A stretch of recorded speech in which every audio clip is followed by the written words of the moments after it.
Hello and welcome to the Art of Abundance podcast. I'm your host, Leisa Peterson, and today I'm interviewing the debt-free guys. David Auten and John Schneider help queer people live fabulously, not fabulously broke. They're going to be talking about their relationship, how it plays into paying off debt, what they did to help themselves, and how they turned their lives around. I think it'll be very inspiring. What I wanted to do today is I feel like this is a love story, and I'm just like feeling the love, right? I'm all about love and abundance and all of that good stuff. And I would love it if you could actually introduce one another. Oh, interesting. Wow. Oh, that's tilting. Yeah. Do you want to go first or second?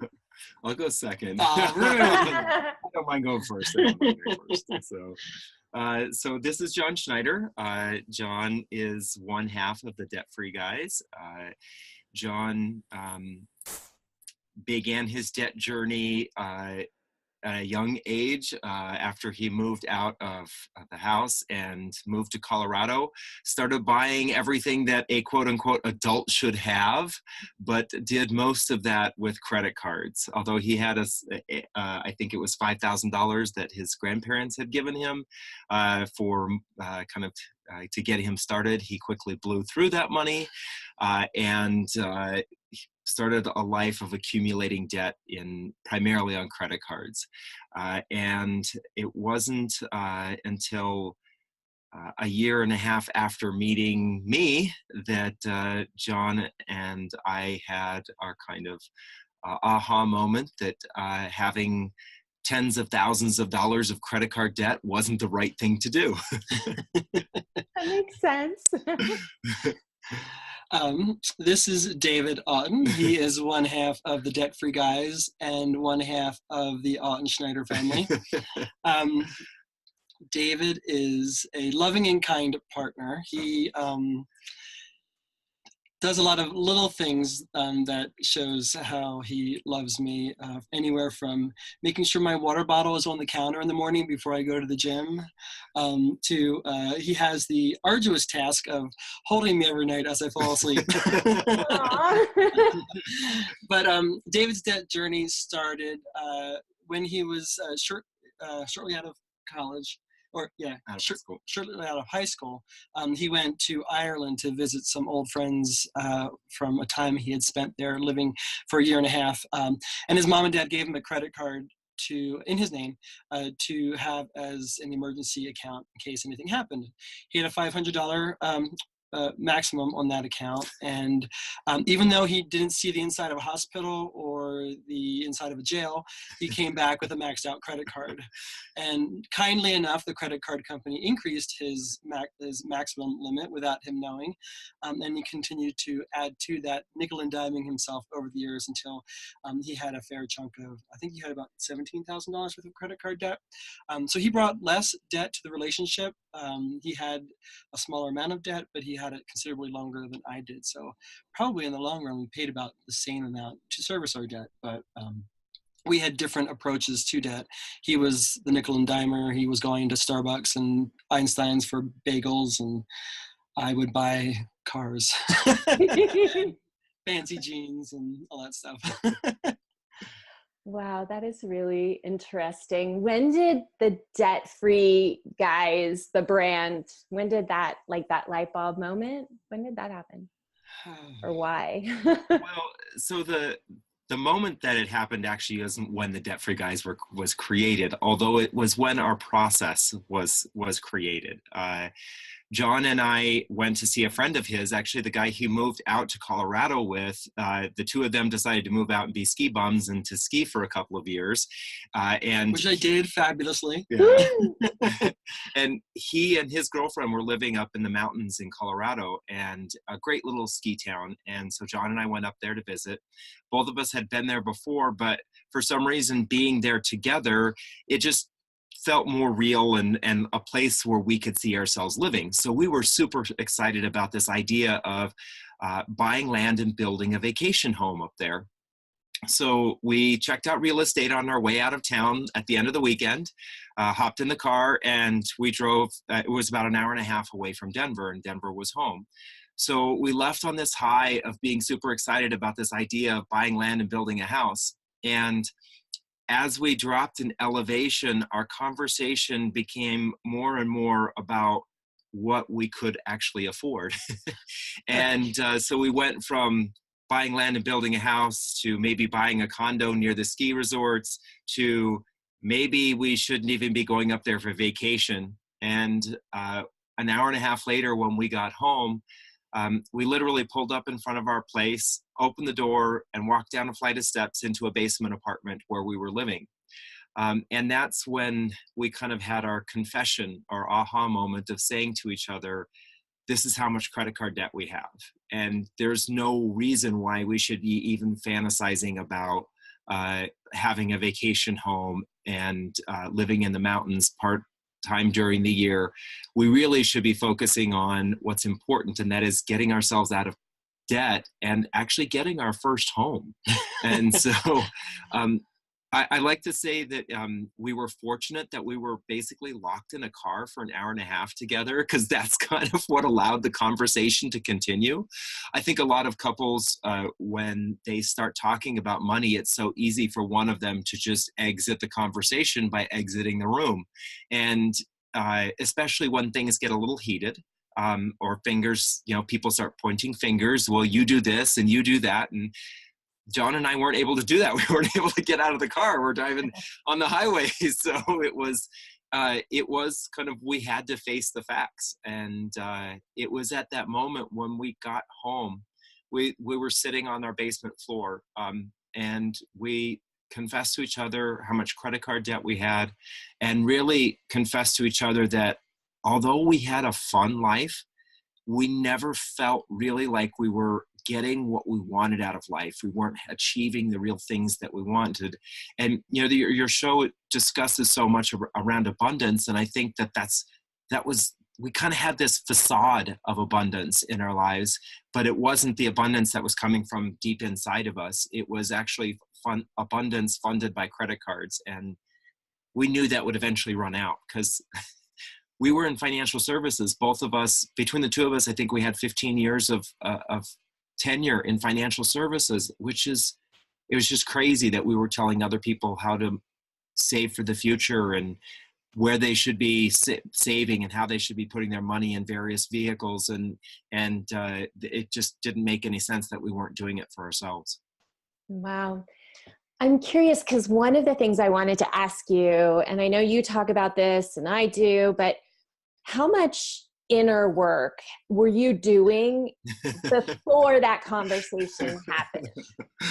What was inner work? I think that's the question, is what is inner work? Yeah, at that time we were doing no inner work.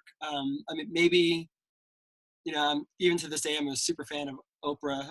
So maybe to the extent that hour-long show would last a couple times a week, that was about as much inner work as we would do. But we weren't really doing anything substantive at that point. Not at all. That didn't really come until after we sort of hit that rock bottom in the basement apartment. You mean like as you started thinking about how are we going to make this change, then you realized that you wanted to pay more attention, or that there was something wrong, like maybe you were missing something inside of yourself? I'm just curious. Yeah, there was this cognitive dissonance, like David suggested, that here we were helping other people with their money. We were helping them achieve financial security and save for retirement and manage their debt, but we weren't managing ourselves. So theoretically, we knew what to do, but we weren't applying it to our own lives. So, there was a lot of, especially right after we sort of had this confession, there was a lot of self-loathing of how did we get ourselves into this position? We know better. We're two white, upwardly mobile men. We should be, everything's in our favor for the most part. And here we were just digging ourselves deeper and deeper into a financial and literal hole by that point. So we were just constantly asking ourselves, how did we get ourselves here? What have we done wrong? What are we not focused on? Why are our friends, and at that point mostly our straight friends, why were they buying houses and having children and growing their families, and the thought of us even adopting a dog would be too much, let alone trying to pay to raise a child? So we did that sort of forced a lot of introspection, because we realized that it wasn't just a matter of paying off our debt. We realized we were smart enough at that point to know that the debt was the symptom and it wasn't the disease. So we did a lot of introspection of, one, how did we get here? And two, where is it we wanted to go at that point? Because we didn't really know. We up until that point, we were about 1.5 years into our relationship. And we were having a lot of fun. We were kind of in that puppy love phase, enjoying our lives. And I think we were two very like-minded individuals. We had a lot of the same pain that we were masking and seeing similar childhoods that we were trying to sort of overcompensate for. And so when we kind of got together, we kind of exacerbated our problems. And we could kind of disregard the swiping of the credit card here and there. Even though we might have judged each other a little bit, we were kind of pushing each other along, so to speak. So had to figure out, how did we get to this point, and where is it we want to go, because we weren't happy with the direction we were headed. Now, you told me offline that the LGBT community has a higher propensity to have problems with debt, or maybe you'll say it a better way, but do you think that what your experience was with like that disconnection also applies in the community? Just curious. Yeah, we know from studies done by Mass Mutual and Prudential, as well as Student Loan Hero, that the LGBT community typically has more student loan debt, credit card debt, and other debt relative to the general population. And we're still trying to figure out exactly why that is, but anecdotally, we can tell it seems to be coming from starting out with unique challenges, especially earlier on in life. If so much of who we become as adults is solidified in the first some scientists are saying in the first 7 years of our lives. And if from a very young age you're being told that, whether directly or indirectly from your family or society, that who you feel like you are is an abomination or evil or just plain wrong, or that you're sick in the head, you sort of start picking up on that from a very young age. And it's kind of hard to overcome that when all of a sudden you're an adult and you're on your own. You're not necessarily maybe the most healthy adult by that point. So you can succumb to acquiring more debt for a number of reasons. Mm-hmm. I think that there's also this drive for many LGBT people to prove to others that they are good and good enough.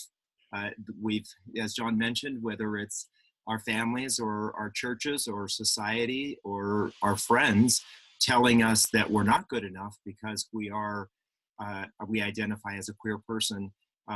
So we have to prove it to them that we're good enough, and some of the ways that we prove it to them is being fabulous. We have, everybody loves to hang out with the person that is amazing, right? Whether that's physically or they have money, and when you think, especially in the United States, the things that we gravitate towards to label someone as successful are the showy displays of life. We have a big house, we have a fancy car, we take nice vacations, our clothes are great, we go out to brunch every Sunday. All of those kinds of things, our community has really picked up on and said, well, if I do all of those really, really well, then they're going to like me.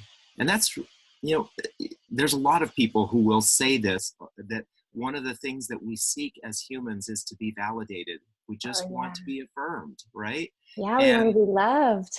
Yeah, and so if your whole life is, or the beginning of your life has been teaching you that you're not loved and not accepted, you're going to grasp at straws to figure out what things you can do to make people think differently. And at least from personal experience, John and I know that that's what we did, and that's why we acquired the level of debt that we did. Yeah, it makes a lot of sense. I mean, it's, a different story than mine, but I definitely felt like, for me, if I made a lot of money, then that would validate me. And for some reason, I'm just really curious. Did you see the movie Queen? No. You haven't seen it yet? Like Queen, the band? Oh my God. No. Oh, okay. Next time we're going to talk about it. Okay. It's a very interesting, like if you apply what you just said about the validation and the fabulous, like there was that piece, and there was this whole other story about, oh my gosh, Freddie, his story of being gay and hiding it in the movie and not being able to speak at that time, especially about who he was, but just wanting to stand out, wanting to be your true self. And just, he took such a strong stance, which is the most amazing part, I think, of the movie, is he was like, I'm me and this is who I am. And then he ran into still other troubles because there was that part of him that wasn't healed and that had been very deprived when he was a child. And there are many of us, and I tend to focus, a lot of my listeners know about these stories of not fitting in and not feeling good enough and having to figure out, how do I gain great self-esteem in a world that hasn't shown me that I should have that? Like, where do we go? And we all find different ways of doing it. And money seems to be what is like the obvious answer for some of us. Yeah, I think it manifests itself in a number of ways. For a lot of us, it's overspending, it's over shopping. It can also be drug and alcohol addiction. It can just simply be, overly depressed. Or we can be so hyper focused on our careers that all we worry about is, getting to the next level, to the next level, to the next level, where we're making tons of money. And then we realize we're at the top of the ladder, we're making a ton of money, but we're not necessarily happy. So I think many of us have the same problem. It manifests itself in a different appearance. Totally. I'm curious, what did you do after that turning point? I mean, I know you have written some books, you've got the podcast, but I'm assuming that you first figured out the debt thing, and then Debt Free Guys came after you started to have success in paying off the debt? Yeah, so it was about a year and a half or so after we started paying off our debt that we thought, we've got something good here. Not only do we have our professional experience of helping people with money, but now we've got this lived experience where we've applied some personal financial tips to our own life to improve things. And we thought we could share that with other people. I think if you want to know the very first thing that we did after we kind of hit our rock bottom, was David went through and collected all of our account statements, all of our credit card statements, brokerage accounts, investing, retirement accounts, and he itemized all of our expenses for an entire year. And it simply floored us to realize, wow, we actually were making decent money. We were just spending it stupidly. And for example, there were many weeks where we were spending $400 a week for two people for groceries, in addition to spending $400 a week dining out. And now that we spend $150 to $250 a week on groceries, and maybe spend $50 a week or so at most dining out, unless there's a special event, it's mind-boggling to think that we're spending that much money just on food, and most of that was going on our credit cards. So I think that was the first exercise that we did, and it exposed to us that with just a shift in our spending, just shift in our lifestyle, we could actually pay off our debt quite quickly. But all it would do is take shift in mentality, and that's when we started to peel back the onion of, well, why are we spending so much on dining out? Why are we spending so much on clubbing? Do we need to have 10 pair of $500 jeans? And that's kind of where we started to peel the onion of, how did we get here, and where do we want to go? Mm-hmm. And when did you know, wow, we're going to do this? We're going to pay off the debt? Well, honestly, I think it was at that moment when we confessed to each other that we had the credit card debt, that we said, this is not sustainable. I think that was one of the benefits of being in financial services, is that we realized, if we keep this up, we're going to end our lives living in a basement apartment and always being a slave to our debt. One of the other exercises that we did pretty quickly was we looked at how much money we were spending on credit card interest. And for us, it was almost $10,000 a year. And we were just thinking to ourselves, well, what could we do with $10,000 a year? Not only could we save for a great retirement, but we could also take a nice vacation. We could do both of those things. So we realized that the things that we wanted in life, the physical things, the experiences that we wanted in life, all of those were being hindered or held back because we were a slave to this debt. And that eventually they would the credit card companies would cut us off, you know, and then we would have to figure it out. And we said, before that happens, let's figure it out on our own. And so we kind of went through this process of trying to figure out how to do it. As John mentioned, it was probably about a year and a half into it that we said, this is teachable. There's so many other people that we know who are in similar situations like us that are acquiring credit card debt so that they can live a lifestyle that affirms who they are in kind of a tacit way and not in a real way. And so we said, let's help those others that we can. And that's when we started writing our first book. You know, I'll add, and we've shared this before, at the time that we were at our heyday of partying and clubbing, that first year and a half that we were dating, we were hanging out with a lot of other gay men predominantly. And there would be doctors and lawyers that we were friends with, that we were partying with. And then we were sort of in the middle of the socioeconomic spectrum in financial services, doing relatively well. But then we also had a lot of friends who were in retail and services, waiting tables or working at grocery stores. And we all had the same clothing. We all did the same travel. We all had similar cars. We had the same lifestyle. And not that one career was any better or worse than another, but the incomes were just clearly different. And we were all spending the same. So, and we knew that if we were struggling the way that we were, sort of in the middle of that spectrum, that our friends in our same bracket and in lower tax brackets got to be struggling even more. And if we can fix our problem, we can certainly help them with their problem.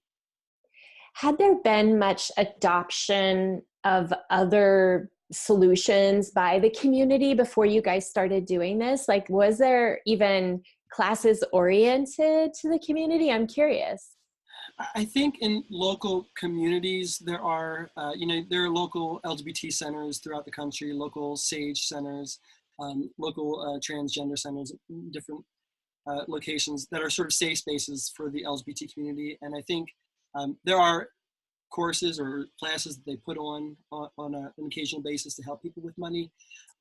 But I think even more so than the general population, we don't like to talk about money because it obviously is going to expose a lot of realities that we don't want to address, and we certainly to God don't want anybody else to know about. So there hasn't really been sort of a national dialogue about queer money, and that's part of it's been to the benefit of what David and I are doing. It's also been part of the challenge of what David and I are doing, because not to give ourselves too much credit, but sometimes it does sort of feel like we're creating a market, trying to get our community to talk about this a little bit more publicly and broadly so that we can then start figuring out what are the solutions to help everybody with their financial situation. It's so interesting because I've been doing this since 2014. And just like you, I came from the financial services for like 25 years. And the first several years, people, and I still notice some stigma where I do business coaching and I do financial, like the inner work to help people get to the place where they're ready for the class that you're going to be offering. But what I just noticed there's a stigma of people not wanting to say that, oh, Lisa's my money coach, or I go to Leisa to help me with this. And so it's probably because of that, of part of the reason I started even doing or thinking of the business coaching, because I could be like, she's my business coach. It's not that I'm struggling with money, right? And so is that kind of what we're talking about here? Like there's a bit of, I don't want anyone to know that this is something I haven't really figured out yet. Right. Well, I think if you look at the media and how the media in general portrays, especially gay men, we are always kind of the fabulous ones, right? You look at Will and Grace, that show, they have a penthouse and live in New York. Obviously, he's making a ton of money. He's a lawyer. You look at A Modern Family, Cam is a lawyer and Mitch stays home and takes care of their kids. Obviously, they have money. There's this assumption, not only by the media, but I think by our community that, oh yeah, of course, we're okay financially. Well, no one's really actually pulling back the covers to actually look underneath and say, are you okay financially? And so that's kind of the problem that we have is getting that conversation started. It's unfortunate that when you go to a lot of LGBT websites, the vast majority of them will talk about politics, pop culture, style, sex. They'll talk about everything, but do they have any vertical underneath there that addresses anything about money? No. And you can find hundreds of websites that are general websites for the general population that always seem to have a money vertical. But for some reason, our community just says, we'll let somebody else deal with it. And that's literally what they're doing, is they're letting somebody else deal with it, whether that's their credit card companies or their bankruptcy attorneys. They are waiting for someone else to deal with it. And I think one of the things that is, in addition to what John said earlier, is our community has a little bit of a legacy of a carpe diem attitude. Most men, especially gay men who are in their 40s and 50s and older, they didn't expect to live this long. You know, if you look back to the early 90s, mid 90s, most gay men had a life expectancy of, I think it was around 40 to 45 years old. Yeah. So they lived a very, let's have fun, let's live it up, because tomorrow we're going to die. And so that kind of, I think that there's a legacy of that kind of mentality that has hung on. You saw the successful people and you want to be like them. And well, if that's the way they're living, then that's the way I'm going to live too. And I think that kind of mentality is starting to be a little bit more pervasive in the general population, that more and more people are thinking, well, I'm just going to live a great life and we'll see what happens. Mm-hmm. And you're in your community now, so do you have a Facebook group where people can come and connect with you? I'm curious. And I'm also curious, like, is that a place that's become safe for people to have these conversations in a public way? We do have a Facebook group. It's called the Queer Money Facebook group, or it's just called the Queer Money group. And it is a place where we have these kinds of conversations, but it is, it's getting there. You know, people are very apprehensive, right? No one likes to tell anybody that they have financial issues. So we're trying to show by our example that it's okay to talk about your money. There's a good reason to talk about your money. If you talk about your money with your partner, the likelihood is that you and your partner are going to be closer. You and your partner are going to have a better relationship. You're going to end up having better sex. There's proof. There's actual studies out there that have shown that when couples talk honestly about their financial situation, they're better off in bed. Yes. So yes. If we're so comfortable talking about our sex lives, we should become that much as comfortable with talking about money so that we can have better sex lives, and then we don't have to tell everybody about our sex lives. That's awesome. And and it goes the other way too. Like, I've been reading some studies for my book where hormones get released as a result of sex that actually can help you to be more balanced in your perspective, like both balancing the masculine and the feminine more effectively. So, like, go figure, like, we're prone to be good at this. We have lots of ways that we can get better at this. We just have to, like, know that like you said, you've got to admit there's a problem, and then you've got to see what can be done.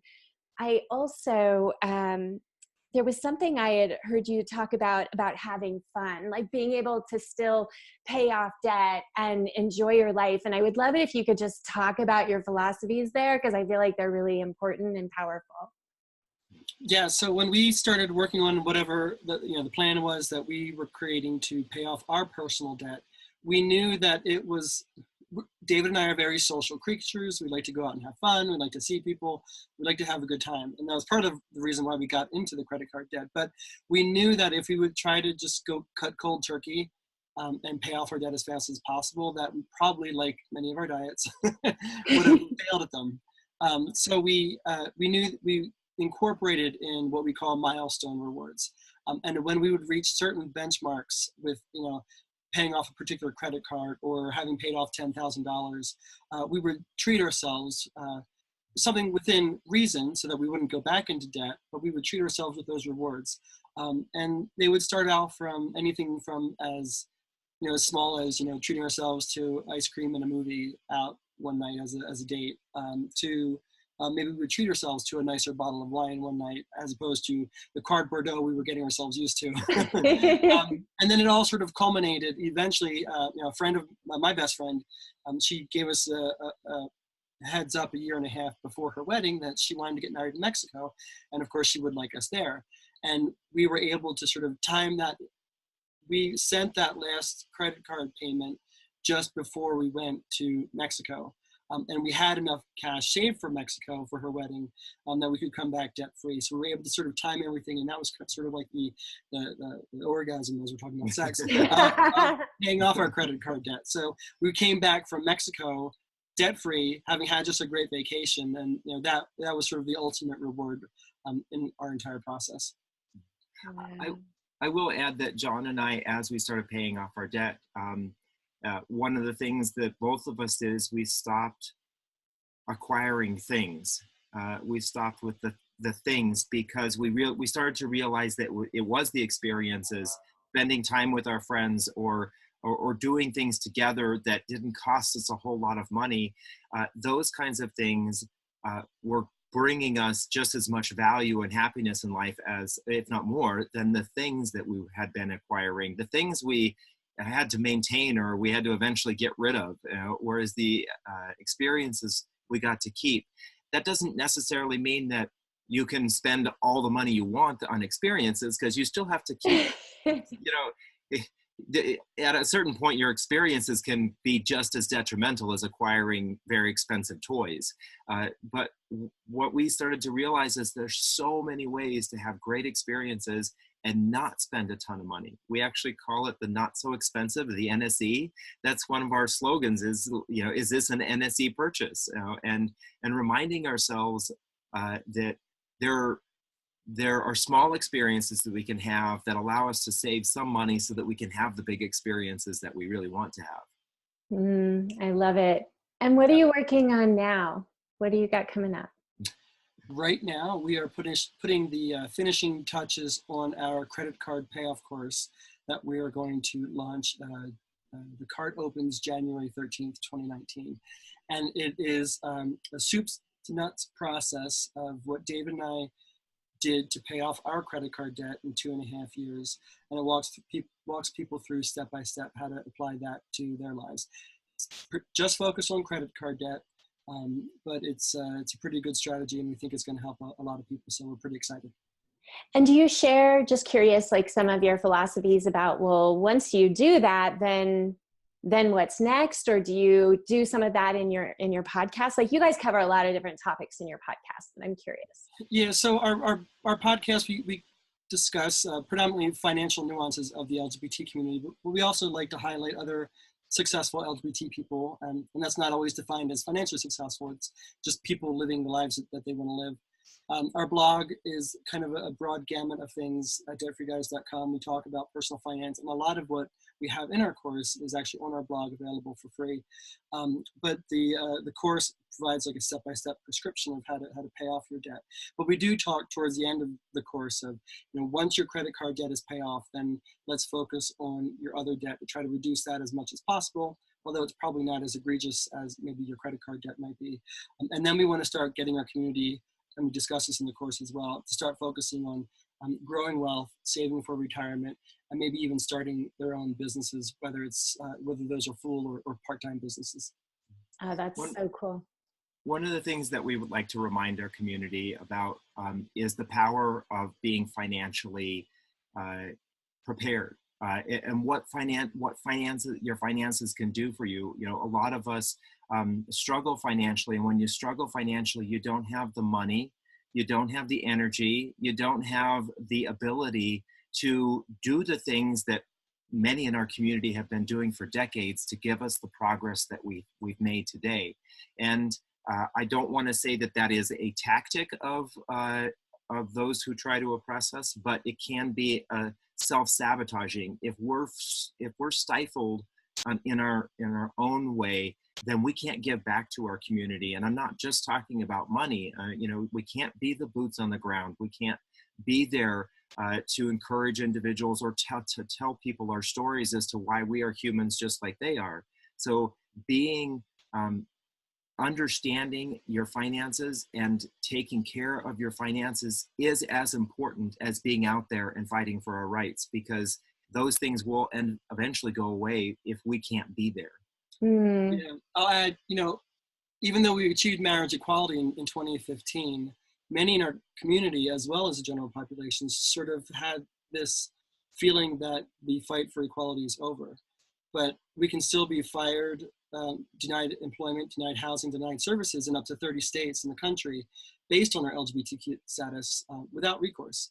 So if we can still lose our jobs, if we can still be kicked out of our homes, we haven't yet achieved equality. And to David's point, all the more reason why we need to be financially secure so we can still fight for that equality until we actually achieve it. It's such a powerful message. I'm so glad that you talked about that. In my book, I talk about debt is indentured servitude. It's, yeah, we had something to do with it, but still the same. We become slaves to whatever it is, right? And I love what you're doing. I love this conversation. I'm so excited that we've been able to kind of mix our communities with each other by having me on your podcast. And likewise, this is so much fun. You're wonderful. Yes. It's great conversation. I feel like we'll have to do it again. Absolutely. And sometime we need to do it in Sedona over wine. Yes. Hawaii, Sedona. Yes. And just remind everyone where they can go to get started, to learn more. Pretty much anywhere you search for Debt Free Guys, you're going to find us, whether that's online on our website or any of the social media platforms. We are at Debt Free Guys or Debt Free Guys. So you can also search for Queer Money, which is the name of our podcast. And we've had a lot of college students reach out to us for the last couple of months. And that's how they found us, by typing in Queer Money. So we're pretty excited about that. I know, I did the same. It was like, wow, you own it. Yes. Thank you so much, David and John. Thank you.